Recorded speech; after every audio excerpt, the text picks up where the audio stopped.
Welcome to Everyday Tarot, your daily dive into the divine wisdom of the tarot. I'm your host, Camille A. Saunders, and today I'm talking about the usage of tarot in the book Dune Messiah. Whether you're a seasoned tarot reader or just starting to explore, this podcast offers daily insights, intuitive messages, and practical advice drawn from the cards. Each episode is designed to help you connect with your inner wisdom, find clarity in your decisions, and tap into the energy of the universe. Tune in every day, Monday through Friday, for fresh perspectives and empowering guidance from the tarot as interpreted by me. The best way to support the podcast right now is to listen daily, rate, review, and to follow or subscribe in your chosen podcast app. The next best way is to check out my Patreon at patreon.com/everydaytarot. I've just added some new benefits, so if you join at the lovers level, you now get the ability to ask tarot-related questions, and I'll answer them on the podcast, and you'll be individually thanked by name on the podcast when you join that tier. And if you join the Witch Bitch level, you get early access to upcoming podcast episode topics, digital downloads I've created, monthly tarot hangouts, as well as the opportunity to get an individual reading live on the podcast. The link is in the show notes if you want to check out the Patreon. And you can always go to my website, CamilleASaunders.com/everydaytarot for all the latest information related to the podcast and to find references and images of the cards I pull. If you're local to the Greater Puget Sound area, I'd love to see you at one of my Let's Talk Tarot meetup group events where we all bring some of our favorite decks and play around with tarot and oracle cards together. Our next meetup is on March 10th at 5 p.m. at Township 20 in Sumner. You can use the meetup link in the show notes to check out details on the upcoming event.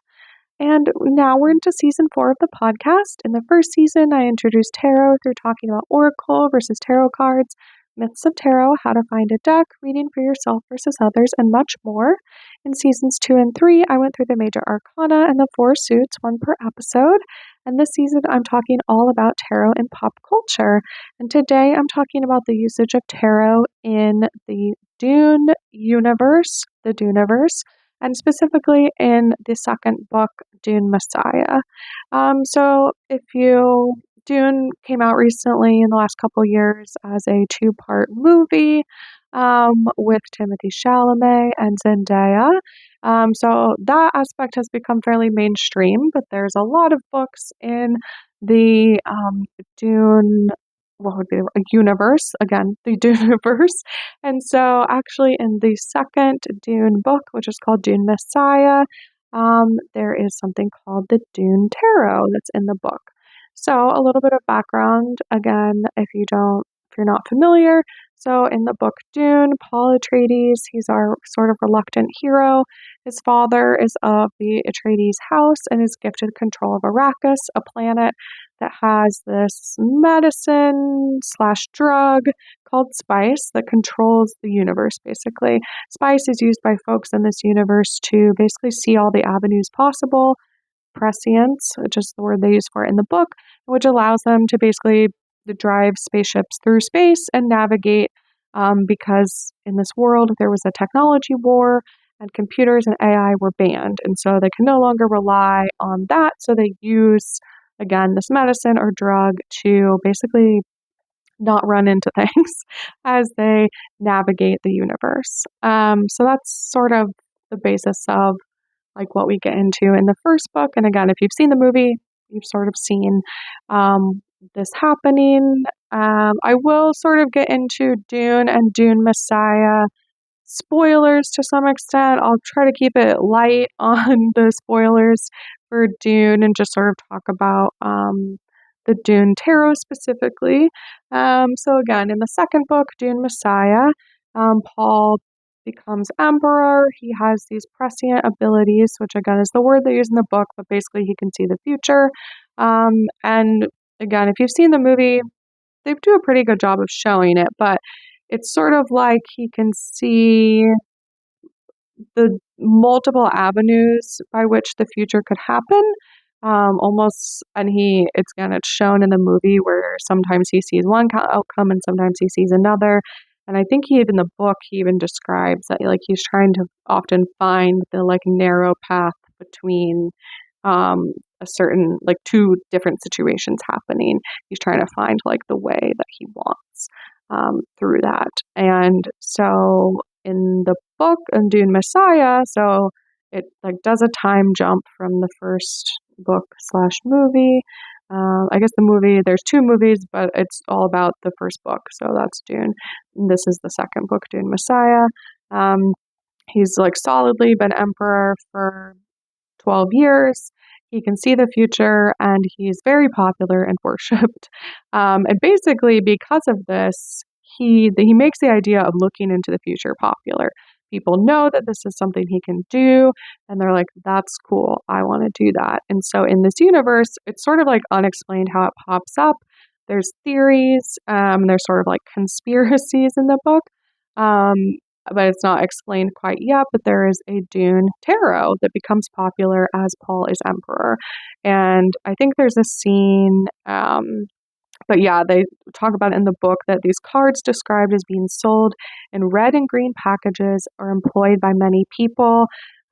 We like get a scene that like they're in the markets, just like the everyday markets, and they're sold there. And again, Arrakis is like the planet that a lot of the story is focused around, but like in this world, um, we like people can go to all these different planets, so it becomes like the universe, and it's sold even in markets like off of Arrakis, off this planet. So it's sort of like spread quite widely, and basically it works very similar to how tarot works in my life or in real life, which is that like basically it's a way for people to sort of like practice seeing the future or sort of like use the tarot as a way to do this again in the book. And it's interesting because sort of like no matter what your views on tarot are, in the book, Dune Tarot works. Like people can see the future. They sort of say that like not everyone is as good at it as other people, and it's not on the same level that Paul, again, like our sort of reluctant hero, and his sister can see the future. They can see everything very clearly. And again, they sort of utilize spice, which is this drug that like is in the sand on this planet. And it's something that helps them kind of like see the different futures that are possible. But the Dune Tarot basically becomes this way that everyone, right, even people that are not on the planet, even people that don't have access to this medicine or drug, be able to sort of see different futures, or sort of become their own oracles.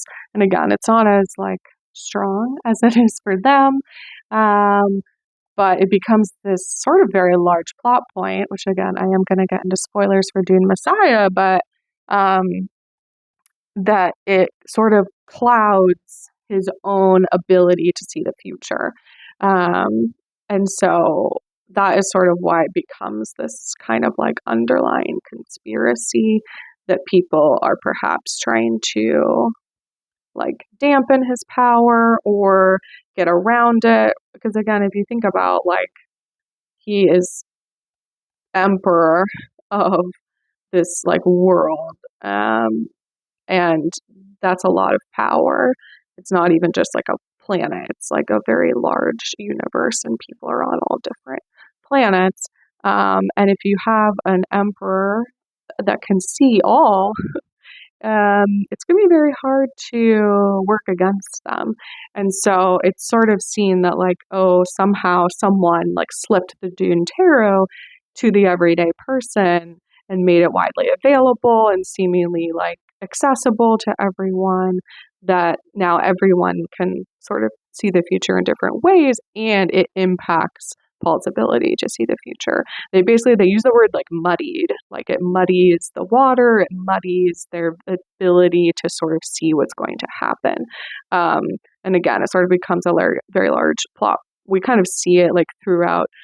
It's sprinkled throughout the novel, and then there's like a very large part at the end where it becomes a big plot point. So I guess I'll stop there with the background because that's kind of a lot. And again, if you've watched Dune and if you've read the books and stuff, I found a great podcast called the Gom Jabbar podcast, which is another Dune reference, where they did a whole like hour-long episode just about the Dune Tarot in this universe. So I listened to that, and that was also very helpful. They don't know a lot about tarot. They do a brief introduction about it and do a little bit of research, but they know a lot about the Dune universe. And so that's also how I found out about this thing called the Dune Encyclopedia, which is where we get actually the majority of the information on this Dune tarot deck, because in the book it's just sort of, we don't necessarily like see any specific cards, or it's just we know it's a thing, we know people use it, and seemingly it's like tarot in real life. In that like it's a deck, it has different cards, it has major arcana cards, it has minor arcana cards, and then like people use it. So let's get into like what cards were depicted. And again, this is sourced from the Dune Encyclopedia. And actually the encyclopedia has the entire major arcana of the Dune Tarot in it. And they talk about the suits. They don't talk about what each individual suit card would mean, but they have their own created suits that relate to the suits that I'm aware of. So the suits that they have are knives, which are equivalent to like our swords. And specifically, again, it's sort of like because this tarot deck is used on different planets, in our purview of the deck, we have this lens of the planet that the characters are on. And so it's like it's knives, but in their particular planet, it's actually considered Chris knives, which again, this is getting deep into the Dune lore, but it's a specific kind of knife that is made from the teeth of the sandworms, and it's like a highly spiritual object and like honored. And they even have all these like associations with it. So again, knives are equivalent to our swords, and they say it represents the head, nobility, and earth. They have globes, which would be our like coins or pentacles, and on Arrakis they call them the glow globes, which are basically like little lanterns that can hover themselves. They have interesting technology in the Dune universe, but so again, sort of like a spherical object, and it represents the heart, the clergy, and fire, which again makes sense because it's kind of like a literal like lantern in this universe. They have staves, which on Arrakis, the planet, they call them wind poles, which is basically like a way that they harvest energy on the planet because it is a desert planet. When the wind whips across, they sort of use that almost like a windmill. And so in that, they are equivalent to wands, and it represents loins, merchants, and air. This like head, heart, loins, and feet is very interesting. I don't quite know what, like why that particular associations are there. And then the last one is called basins, and on the planet Arrakis, they consider them to be dew collectors, which would be, again, like if you set out a basin outside at night and it collected dew in the morning. And so that is equivalent to our cups, and it represents feet, peasantry, and water. So you can see there's also this whole like class system that is equivalent in this minor arcana suits, which is interesting in a way that I don't know if I necessarily have those associations with the suits that I generally see in the tarot.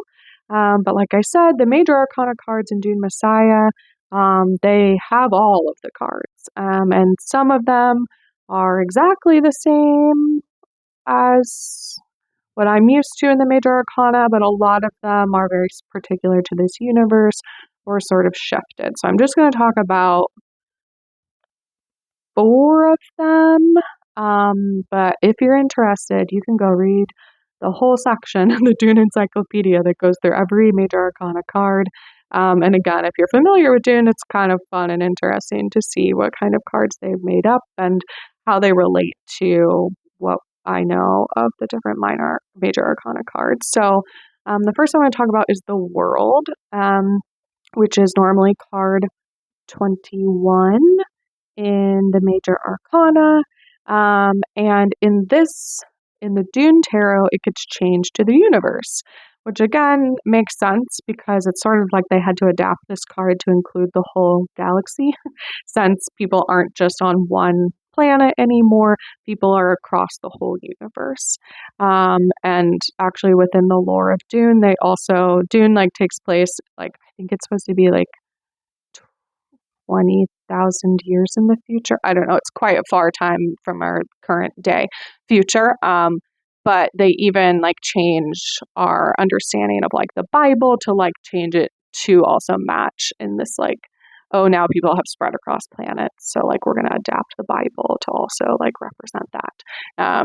So this is like a common thing that they do in Dune, is sort of like update their mythology almost to match like where they're at. And they talk about that this card, the world changes to the universe, and that it depicts, and I'll have the image that's from the encyclopedia up on my blog so you can see it. But it depicts like two faces that are sort of showing away from each other, and it's quite zoomed in. You really just see like their eyes, nose, and mouth. So it's sort of showing this, like, I would say, like duality. And the quote that's in the encyclopedia for it says, "A figure with two faces represents the Kwisatz Haderach," which is like their Messiah, "bridging time and space and symbolizes the divine into the ordinary," which is very interesting. In the Fearless Tarot book by Elia Adam that I love to refer to, How to Give a Positive Reading in Any Situation, they talk about that the world is often about completion, like life cycles, finishing what you've started, like crossing thresholds, new possibilities. What are you finishing?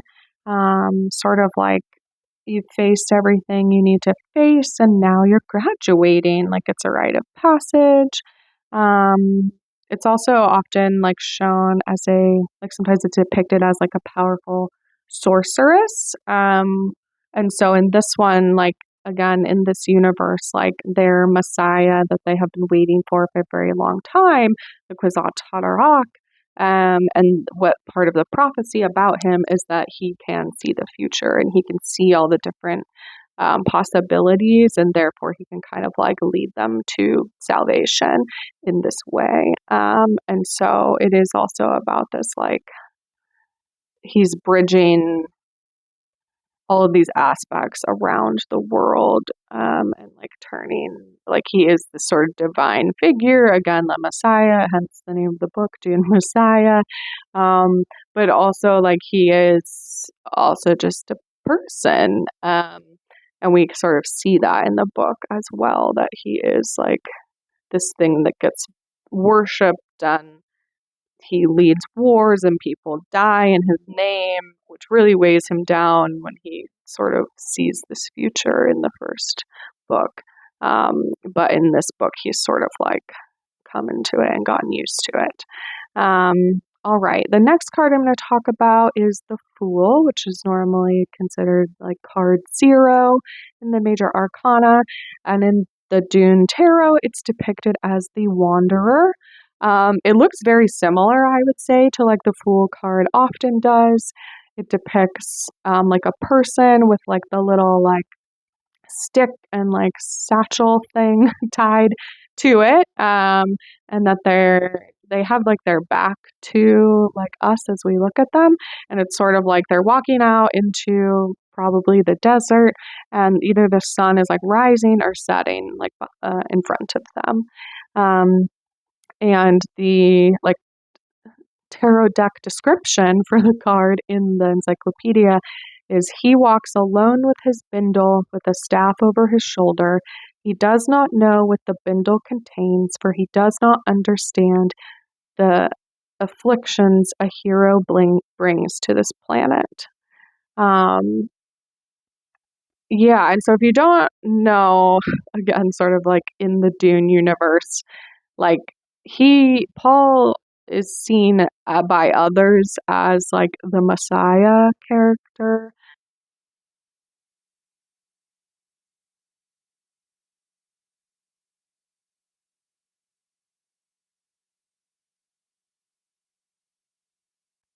Or at least those that sort of worship him or see him as the Messiah. but he is very conflicted about it. And then there are also others that do not see him so positively.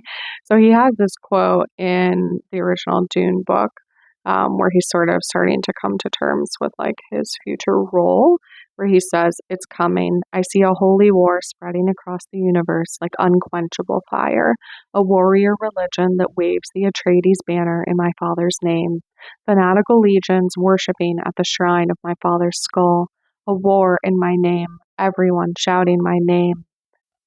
And that last bit, that they say that in the movie as well. And so he sort of is very, he's because he sees the future, he sees that like all of these things are going to happen in his name and his father's name, and that a lot of people are going to die. And so he is very sort of conflicted about taking on this role, but also there is this sort of swath of people that have been waiting for this Messiah to come and sort of rally them as like a rebellion or revolution and change things across the universe. And so also in thinking about this Fool card and the Wanderer and the Dune Tarot, it's sort of like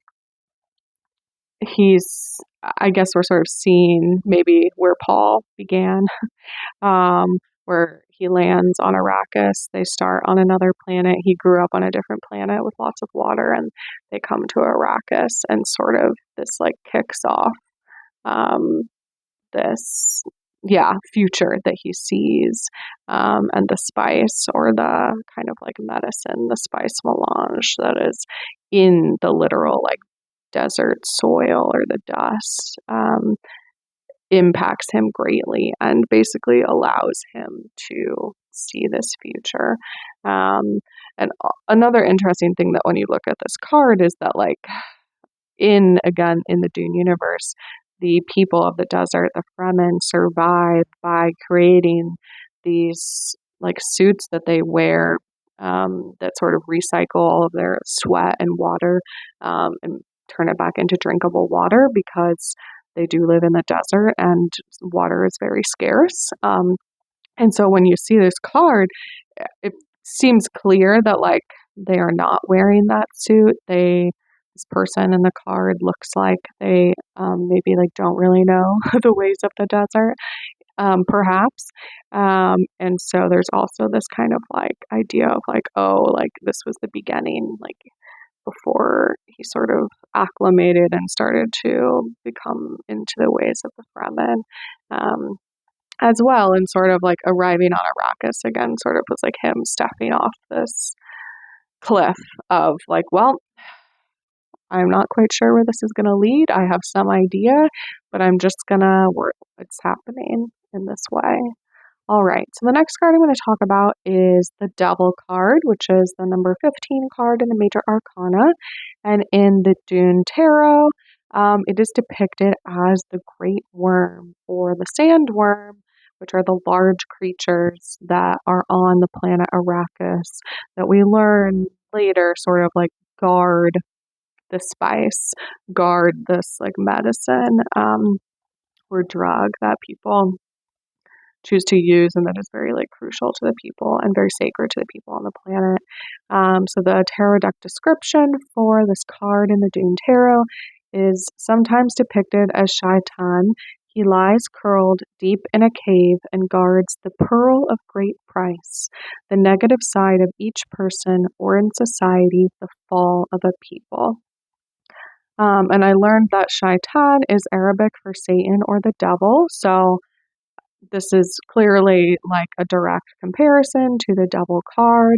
And it's also like in this universe, like the people that are on the planet, like they have this great, like they have a complicated relationship with the sandworms or the great worms, because the worms protect the spice, but also they're very dangerous and they can kill people. And we sort of learn later in the book, in the first book, that the Fremen actually like use the sandworms as a means of transportation also throughout the planet, because the desert and all the sand and the wind and all this stuff takes a toll on a lot of like the types of vehicles or other machinery that was normally used in this world.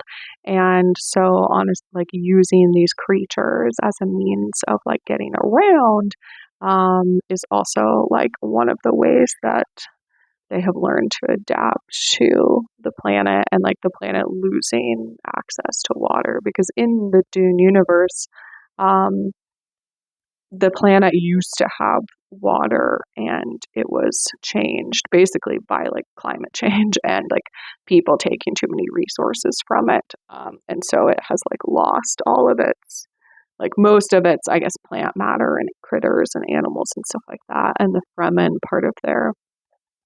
um, part of their like goal is to slowly like breed and cultivate plants that can survive there with small amounts of water and then kind of turn it back into this like oasis, this garden planet in this way. And so this card also, right, like, is very much in line with like the temptation sort of aspect of the devil card of the spice and the smugglers. There's like whoever owns Arrakis that sort of gets decided by the emperor, is sort of in control and gets a lot of money in this universe. And so people are trying to smuggle out the spice and all sorts of things like the great houses, which are just basically like different warring families that are trying to be in control, or sort of like clawing over each other to receive the wealth of the spice.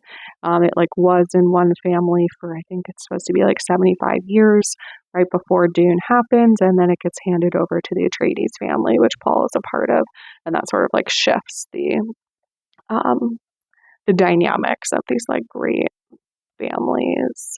And there's also this sort of like, yeah, this duality of that is common with kind of like the devil card, where it's often depicted as like, um, right, a devil with like chains, humans chained to the devil as sort of this like temptation thing, or being kind of sucked in, or going along with this idea, but it often looks like the chains are like loose enough that they could be taken off by the people. So it's sort of this like willing enslavement, I guess, but like this sort of, and I guess like to relate it to Dune, it's kind of like, okay, the Fremen people are in relationship with the great worms, the sandworms, and in a way that like they, right, like are using them in some ways to get around, to protect the like medicine there that they worship, that's very sacred to them. It's their part of their way of life. But they also like have great like reverence for them. Um, and as I talked about earlier in the minor arcana cards, they relate the swords to the crysknives, and the crysknives are made from the teeth of the sandworms. And so it is almost this like great circle of like this relationship where they kind of have all these different aspects, and are very, in some ways, like worshiping of the great worm, but they also have like great respect for its danger, I guess. And then the last card I'm going to talk about is the moon, which is the 18th card in the major arcana. And in the Dune Tarot deck, it is called Alat. And it depicts what looks like sort of like a blazing sun that takes up a lot of the card, and then like a small worm. It is a sandworm because they say it in the description. But so in the tarot deck description for this card, it says, the heat of the desert sun encourages the growth of Hassa Halad, but this is the devouring sun, a deadly power. It glowers over the desolate seed and a sandworm. It signifies an approaching trial or growth of the spirit. Which is interesting because, like, in this world, like on this planet, like the Fremen, the people that live there, like the native people, they choose to not really move about during the daytime because the sun is so intense. They mostly cross distances at night, and then they basically live underground, in the book Dune as they sort of progress and as the Fremen start to kind of take over because of Paul being the emperor and him being like um, in relationship with the Fremen and their people, and sort of like using them to fight his war for him. They do start to kind of like have different sort of housing and like come sort of out of the ground and like have more water and stuff like that. There's actually a scene in Dune Messiah where there's like waterfalls and Paul reflects on like, because it only happens like 12 years after the first book, and Paul reflects that um, that they've already like moved so far away from like what the ways used to be, where they were so precious about water that they would collect it, and they would, if you have seen the movie, they collect, like if someone dies, they like wrap them all up and they like suck out all the water in them, or like all the fluids, and then they like filter it into water basically. Like nothing gets wasted in this world. And then 12 years later, they're in this like things are more in excess and they don't really need that anymore. But anyway, it's interesting that in this deck that they changed the moon card to kind of be like the strong desert sun, not necessarily in like this positive way, but in the way like the sun is often depicted in traditional tarot, but that the sun like sort of like has a lot of power and eats up anything that is sort of out and about during the day, and that it talks about that it's like about trials, it's about growth of spirit. So if we look at the moon card and what it kind of normally means in traditional tarot, it's about sort of unconscious influences. And I'm pulling some of this from the Fearless Tarot book by Elia Adam, that it's about kind of instincts, unconscious emotions. It talks about that it has deep undercurrents that alter your perception of the world around you, which I think like the sun in, or this like card in the Dune universe, it would definitely um, alter your perception of the world around you if the sun was so intense, or if you've ever lived in the desert where you change how you go about your life. Like you don't go outside during the super hot times of day or when the sun is out the most. You change your schedule around. You go out more at night or again in the morning or in early evening when the sun is not as intense. It talks about the moon reminds you to check in with your unconscious moods and feelings. What else? Yeah, that there's sort of, right, when we think of the moon and what it does on our planet, like it controls the tides, it has gravitational pulls. It affects a lot of our planet in a way that we don't always like acknowledge.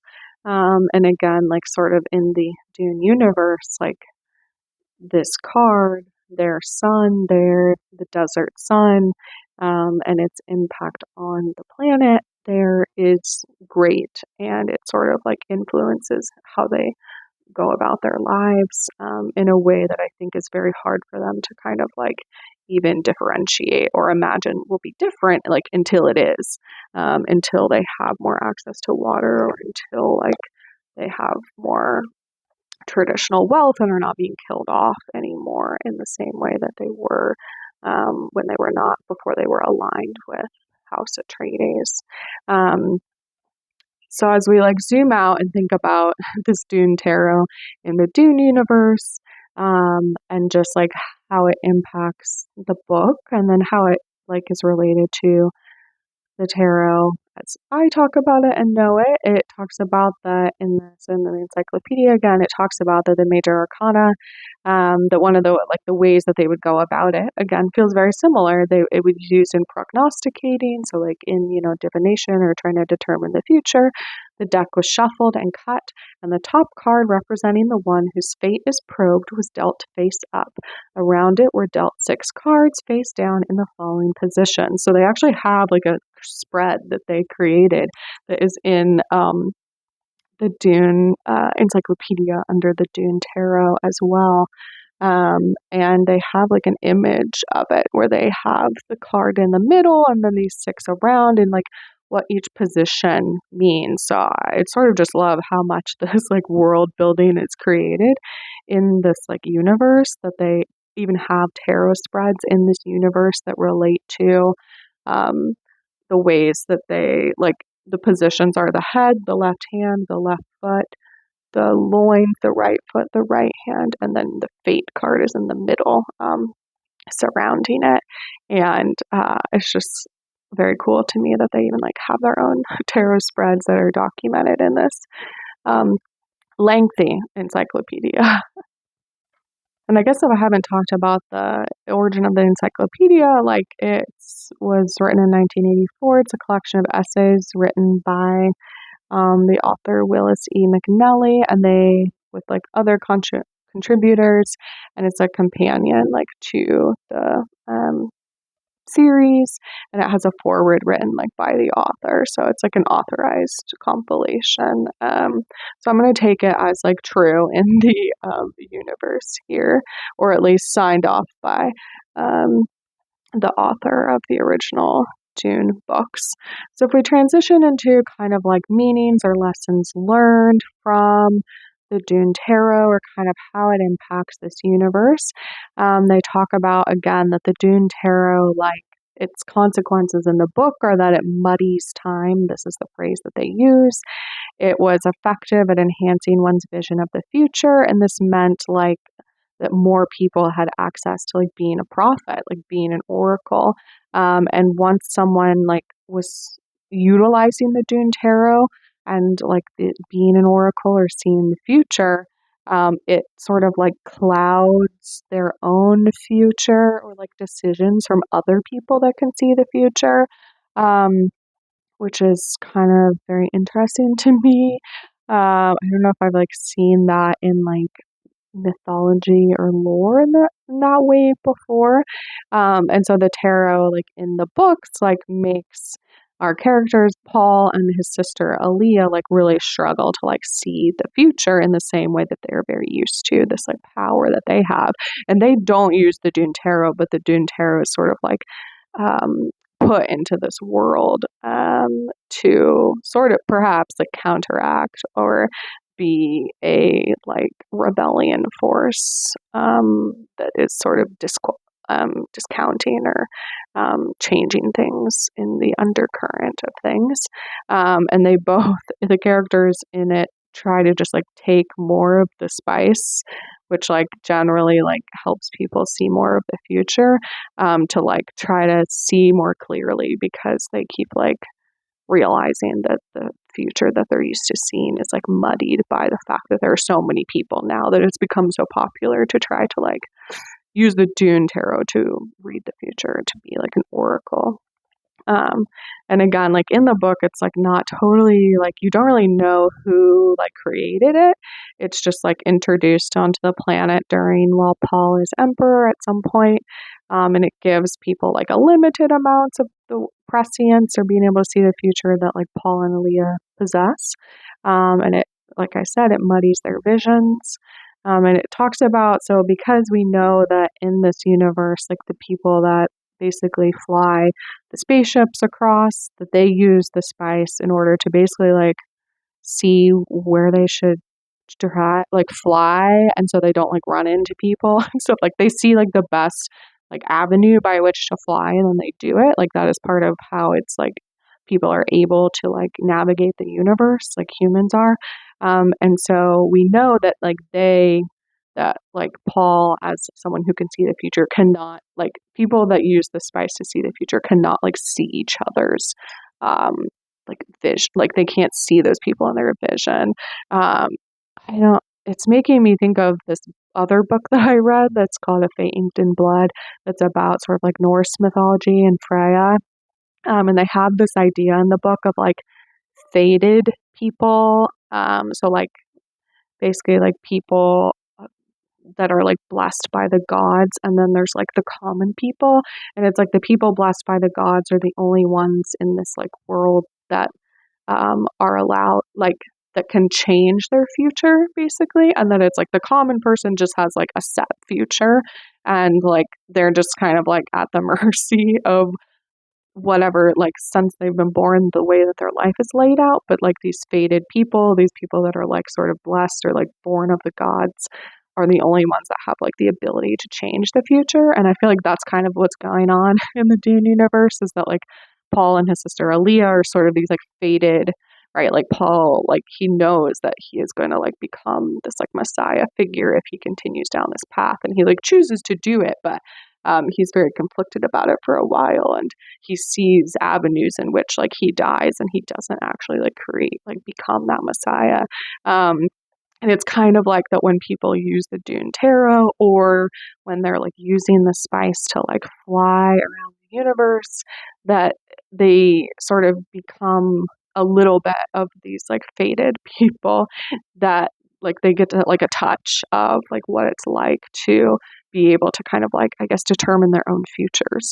And instead of like other people, the fated ones being able to see like exactly what will happen to them, or they're sort of like allowed free will, I guess, is almost like what comes up there. And so in this world, again, like handing out the Dune Tarot and having it be like spread across the universe and accessible to people, and just like in everyday markets, thousands of people then start to have these like visions, even if maybe like they're not on the same level as like our main character Paul and his sister Elias are. But because of that, it like clouds, yeah, their visionary abilities. And I was reading a Reddit thread where people were talking about like basically like why is the Dune Tarot like so important like in the book, because it is, it's kind of sprinkled in, and then it like I said, it has a big like plot point at the end that it impacts the book greatly. But I saw someone talk about that it's kind of like how like psychological warfare has been used like in the past, how like perhaps when like the CIA was like using money to fund like, yeah, pro-democratic, anti-commie political organizations in places, that there's sort of this like, okay, like we're gonna give like fund or like give ideas to like a certain group of people, like perhaps like revolutionary or rebellion people, and then we're just gonna see kind of like what chaos happens to like the hostile ruling party, or like the person that's currently in charge that maybe, you know, for whatever reason, the US or other countries like don't want to be in power, or that like aren't working well with us.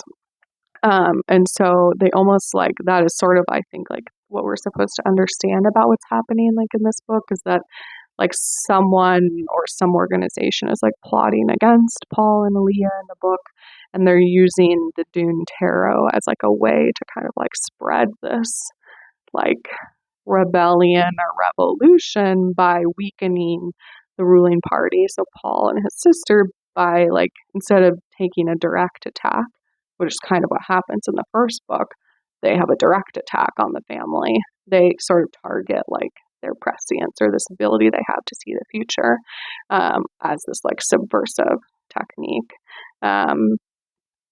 and which has definitely happened in political, geopolitical stuff like over time. And these books were written in the 1960s, or at least the first one was. And yeah, I just looked up, but Dune Messiah was like came out in 1969. So we also have to think about the context of like World War II, historical events and trends like from that era that were sort of maybe on the author's mind. And that, again, I think we're supposed to really like think as the reader of the books, or as the audience, that like this Dune Tarot was like a plot against the emperor. Because if you have an emperor that can see the future and whatever is going to happen, like it's a very hard thing to deal with. And so like by sort of giving this Dune Tarot to the commoner and allowing other people to see it, it sort of like weakens again like the ruling class, the emperors, in this way. And Dune, this whole universe, like there's a lot of politics that happen. It's sort of what makes the books very like dense and sometimes like hard to get through. As someone that at least has read the first two books, there's a lot more. But yeah, it's also interesting because like in the first book of Dune, like I think like as a reader we sort of naively see Paul as like the hero, even though he doesn't really see himself that way. Like he's very worried about like the person he's going to become as he becomes a messiah. And as the books go on, like I think our view definitely like changes of Paul. And the author like states that like Paul is not Jesus, he's the Antichrist. Like that he is not supposed to be this like hero character that we're supposed to like think is great and like that everything he did was good. It's sort of this like telling of like what happens when you kind of have like yeah, I guess like religious warfare also. That's a big part of the book and goes to show what happens when someone's like worshipped to such an extreme that it ends up with like again that quote of like the war in my name that Paul like sort of has this like breakdown about. And just to sort of end this discussion, because this has been super long, they talk about just like again and bringing it back to just like our tarot context. They talk about in the encyclopedia the part of that like there's the Dune tarot, and yes, it can help people read the future, but that the skill of the reader also comes into play. They talk about the meaning resides not in the cards, but in the mind of the reader. The cards provide only a focus and a symbology for the channeling of the energy, for the clearing of the vision, for opening the eyes of the seeker. And they talk about that there were many in the trading empire that had that skill, which I think is just like a very cool place to end, right? Because I guess I think that way about the tarot too, that like it's not necessarily that like the cards are the magical part, but the cards are like a way to have something to focus on, to have these like symbols and metaphors to kind of pull from these different depictions, like channeling the energy, having again like lots of visuals to focus on, and like sort of again like in the way that tarot can be a mirror, like to kind of opening the eyes of the person reading or being read for about again like possible futures or sort of like what might be going on right now, what messages you might need to hear, or just kind of like what is coming up for you and how to perhaps again like have intentionality about decisions in the future with the knowledge that you have right now. So as I've done in some of the other episodes, I guess I'm going to rate Dune and Dune Tarot on a scale of 1 to 10, with 10 being like, this is super authentic to tarot and like how I think of it today, of like 1 is like, it's not great. I guess with Dune Tarot, I'm like, I feel like it's like an 8, maybe even like a 9. It's interesting because it is this sort of like subversive plot in the book. Um, but I also think like they literally like created cards that are like they have the whole major arcana like in this encyclopedia. Like someone has put a lot of time and energy into the creation of like making this um so authentic to the world of Dune that like they used interpretations of the current like understanding of the major arcana cards and create ones that in the universe would seemingly be like authentic to the people that are in it and things that they would worship or how they would see things or different stuff like that. So it's a pretty good rating for me. It took a lot of research, but I enjoy that. And again, I recently read Dune Messiah that had this in it, so I kind of knew like, okay, I'm going to be bookmarking some of these things for myself. So let's dive in and see what the cards have to say today in relation to today's episode. All right, so I am pulling from the Therapist Who Tarot deck by Drea and Rebecca Bloom. Drea Bloom and Rebecca Bloom. And I pulled the Two of Wands reversed. And in this deck, they don't have like any deck description or like a guidebook, but they do have a word underneath or underneath the title of each card. So this one says Discovery. And then on the back, it has 3 questions, which can kind of be like journal or reflection questions. So it says, what are you resisting? What regrets do you have? And what loss should you honor? And I did pull this in reverse. So I'm going to be thinking about that in my interpretation. But the question I was kind of thinking of was like, because the Dune Tarot in the Duneverse is this sort of like subversive character, I would say, in the book, I was sort of thinking about like, how is tarot in my life, in our universe, like subversive? And I'm going to be looking in the Elliot Adam book, Fearless Tarot, How to Give a Positive Reading in Any Situation, under the Two of Wands reversed. And funnily enough, it says, if the Two of Wands appear reversed, it represents obsessive planning and thinking about future events that you don't have control over. This card tells you that you may be getting ahead of yourself. Are you lost in a trance of a future full of grandiosity or calamities that haven't manifested yet? The man on the card is lost in his machinations for the future as well. The Lord of the Manor on the card is not present. When reversed, this card indicates that you may have to stop hoping, planning, wishing, dreading, or obsessing about a future that is not here yet. Worrying about events that have not yet transpired can rob you of peace in the moment. Give worrying about the future a rest. In truth, the future that you are spending so much energy on planning to the minutest detail will probably not entirely resemble your plan anyway. Like the Lord of the Manor on the card, you are surrounded by life's blessings right now. You just might be forgetting to experience them. Planning for the future is healthy, but obsessing about it is not. Nothing seems to ever go exactly as planned in life. Nature has a way of breaking the obsessive constrictions we try to impose. Sometimes the Two of Wands reversed represents perfectionism at its worst. Stop improving and start being. Um, yeah, so I feel like the cards are telling us today I was going to say to put away the deck, but to stop obsessing about the future so much, which is funny in the context of this episode, considering that is what the entire book is about. Dune Messiah is sort of like obsession with the future, and even if you plan everything out, things might not go to plan, even if you can literally see the future, which is what our character can in the book, and that we just kind of have to live in the day to day right now and appreciate that, or at least just be in it. And of course, we can vision and we can dream about things for the future, but we don't want to just get caught up in the kind of like fantasy of what could be without living in what actually is. It's going to be my interpretation, at least. So links for the tarot decks I talk about will always be in the show notes or on my website if you'd like to look at them or find where to purchase them.